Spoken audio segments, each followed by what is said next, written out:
Good day, good people. It's your boy Mr. Ree, and this time I want to talk to you guys about Multiverse.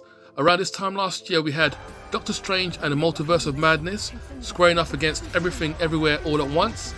This time we have Spider-Man Across the Spiderverse and DC's The Flash going head to head, as they were only released a few weeks apart. Now before I carry on, spoiler alert. If you haven't seen either of these films, then you should probably bookmark this video and save it for later. Now to begin, let me say, in the interest of disclosure, I'm a DC fan.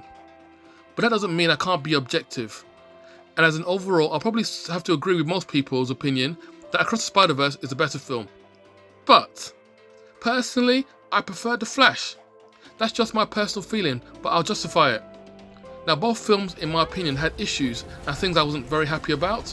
Neither of them are perfect, but let me just break down a couple of areas where I think I can compare both films. First round I'll go with the stories.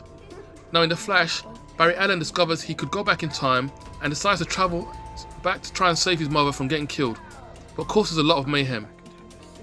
Simple. In Spider-Man Across the Spiderverse, I don't know what the storyline was. He was trying to get into another school, he was trying to find Gwen Stacy, he fights a villain called Spot who opens up portals through his holes of universes, he meets a million Spider-Men who chase him. I mean, what? What exactly was the point of the storyline? If anyone thinks I'm wrong, I challenge you to write the plot to Spider-Man Across the Spider-Verse in one sentence. The Flash wins round 1. Round 2, style. Now it may seem unfair comparing an animated movie to a live action film, but there was so much CGI in The Flash, at some points I thought it was animated. The director said it was meant to look weird on purpose, that's the way Barry sees the world. Maybe, but it just wasn't great at times. Now Spider-Man Across the Spider-Verse, on the other hand, looked incredible, stylish, smart and inventive. No contest at all, Spider-Verse takes round 2. Round 3, the characters. Regardless of your feelings about Ezra Miller's personal life, in the role of the Flash in this movie, I think they did great in the dual roles. Supergirl was untamed, untrained, uncivilized, and while not my favourite character in the film, she was unique and interesting. And let's not talk about having two very different Bruce Waynes and Batman in the same film, both equally dope to me. And Across the Spider-Verse, both Miles and Gwen were great characters, very well formed and developed, but the rest of their multiverse nonsense, full of stereotypes. An Indian Spider-Man dances to Bhangra, a punk English Spider-Man. When was the last time any of you saw punk in the UK?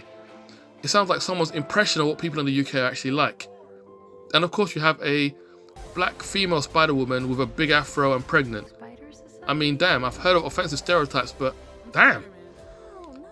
Then it just went down the silly road even more with a dinosaur Spider-Man, a horse Spider-Man.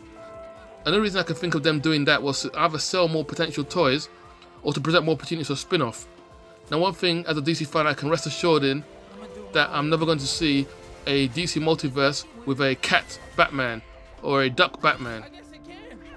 Round 3 goes to Flash. And finally round 4, the length and the conclusion. Now both of these films clock in around 2 hours 40 minutes, which is Scorsese type length. I would say neither of them have any business being that long in the first place, but at least The Flash concluded the story they were trying to tell.